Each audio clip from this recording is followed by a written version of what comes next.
जय बोलिए देवादिदेव खजाराट श्री मोलनायक चिंतामणि पारसनाथ भगवान की, शांति की कर्ता शांतिनाथ भगवान की, विश्ववंदनीय महावीर भगवान की, परम पूज राज सदगणाचार्य गुरुवर 108 वीराग सागर जी महामुनिराज की, परम पूज्य भारत गौरव गणनी हरिका रत्न गुरुमा 105 विज्ञा श्री माता जी की।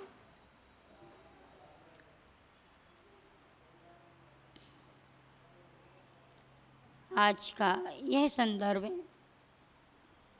23वें तीर्थंकर भगवान पारसनाथ से जुड़ा हुआ है। अर्थात आज के दिन पारसनाथ भगवान ने अपने कर्मों को नष्ट करके मोक्ष को प्राप्त किया था। इतिहास बतलाता है कि एक राजा के कमठ और मरुभूति 2 पुत्र थे।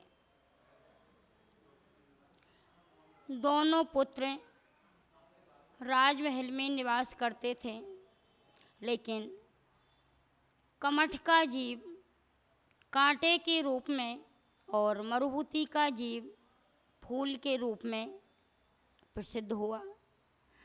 कमठ अधर्मात्मा था एवं मरुभूति धर्मात्मा था। जब एक बार मरुभूति किसी कारणवशात विदेश गया और उस समय कमठ ने अवसर पाकर के उसकी पत्नी के साथ दुराचार किया। जैसे ही यह बात राजा तक पहुंची और राजा ने कमठ को देश निकाला दे दिया। मरुभूति जब लौट कर के आया, उसने अपने भाई कमठ को घर पर नहीं पाया। पता लगाया और पता चलने पर कि कमठ अभी यहाँ पर नहीं है और वह खोजने पहुँच गया एक जंगल में। कमठ भी तपस्या करने लगा।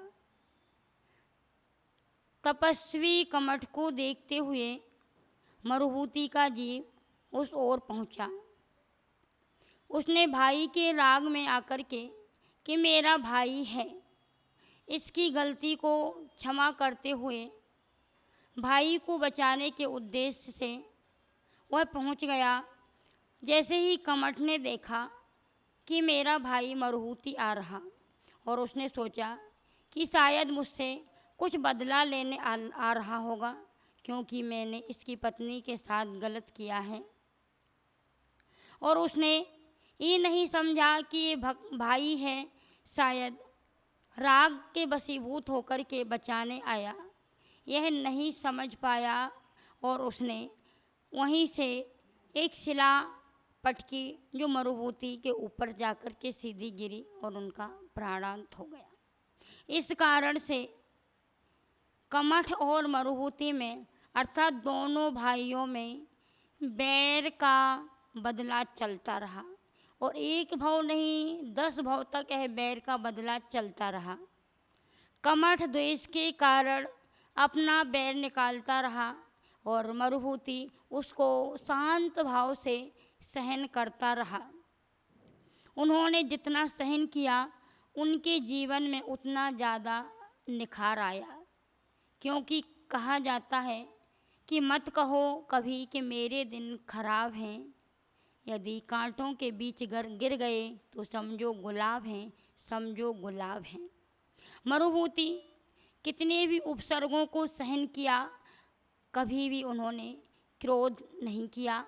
क्षमा भाव को धारण करके हर पल कमठ को क्षमा करता रहा और इसी के फलस्वरूप उन्होंने केवल ज्ञान को प्राप्त किया। केवल ज्ञान के उपरांत आज का यह दिन है, श्रावण शुक्ला सप्तमी के दिन उन्होंने अपने अष्टकर्म को नष्ट करके मोक्ष को प्राप्त किया था। इसी को मुकुट सप्तमी या मोक्ष सप्तमी के नाम से जाना जाता है। आज प्रत्येक स्थानों पर यह मोक्ष कल्याणक महोत्सव निर्वाण लाडू चढ़ा कर के मनाया जाता। यहाँ पर भी आज आपने सम्मेश शिखर जी की कृत्रिम रचना करके सुवर्णभद्र कूट पर 23 किलो का निर्वाण लाडू चढ़ाया। पारसनाथ भगवान की आराधना की, पूजन की और जगह जगह से लोगों ने आकर के इस भक्ति में भाग लिया। वास्तव में यह भक्ति कर्म काटने के लिए सहायक है। जो लोग यहाँ पर आकर के पारसनाथ भगवान की भक्ति कर रहे, उन सबसे कहूँगी कि आप लोग भगवान की पूजा करते हो और भगवान पारसनाथ का चिन्ह सर्प है। इस सर्प को लोग मारते हैं, नाग की पूजा भी करते हैं, फिर भी उसी नाग को आप मार देते हैं, प्राणों का विघात कर देते हैं। सर्प से आपको शिक्षा लेना चाहिए कि एक पारसनाथ भगवान का चिन्ह है। जिस सर्प को भगवान ने रमोकार मंत्र सुनाया, जिस सर्प ने भगवान के सिर पर फण बना करके उनकी रक्षा की, और आज उन्हीं के चिन्ह को आप मार रहे। भगवान की पूजा मंदिरों में करते हो और सर्प को आप मार देते हो। यह हमारी मानवता नहीं, दानवता है। जिस नाग के अंदर इतना जहर भरा हुआ है, क्रूर से क्रूर प्राणी है, वह भी रमोकार मंत्र को धारण करके धर्मेंद्र पद्मावती बन गया, स्वर्ग में पहुंच गया। और आज उसी सर्प को मार करके हमारे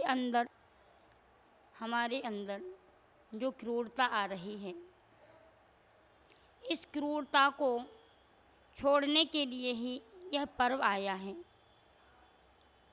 हमारा पर्व मनाना कब सार्थक होगा? जब हम पहले अहिंसा धर्म को धारण करेंगे। अभी जो हिंसा का तांडव नृत्य चल रहा, जितने भी जानवर यदि मारे जा रहे, तो मात्र एक हमारे इंद्रिय विषयों की पुष्टि के लिए ही इन जानवरों की हत्या की जा रही है।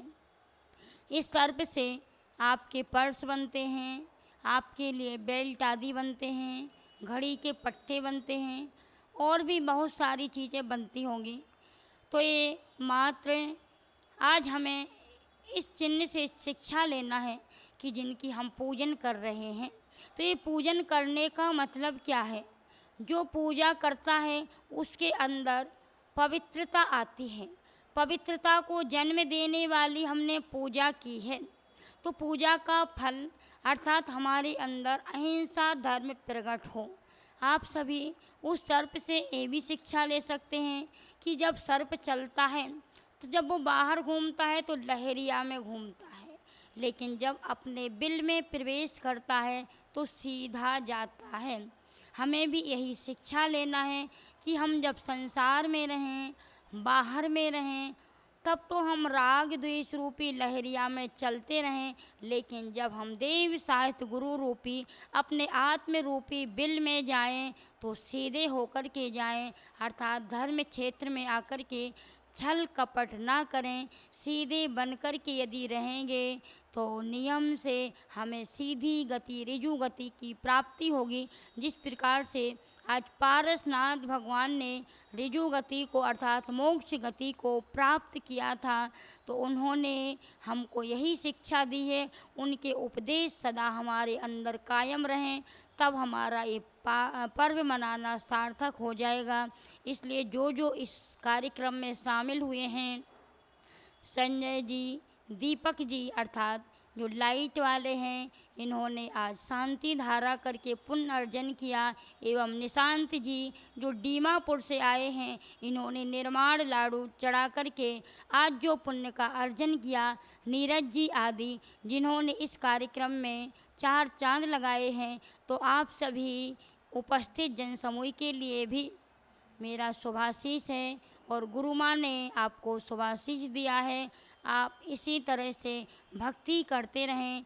दिल्ली से जितनी कॉलोनियों से लोग आए हैं, गुड़गांव से अनिकेत भैया भी आए हैं, एवं कृष्णा नगर से, दरियागंज से, ऋषभ विहार आदि कई कॉलोनियों से लोगों ने आकर के इस कार्यक्रम में भाग लिया। यह भक्ति आपके जीवन में सदा कायम बनी रहे, इसी भावना से आप सभी के लिए शुभाशीष शुभाशीष शुभाशीष।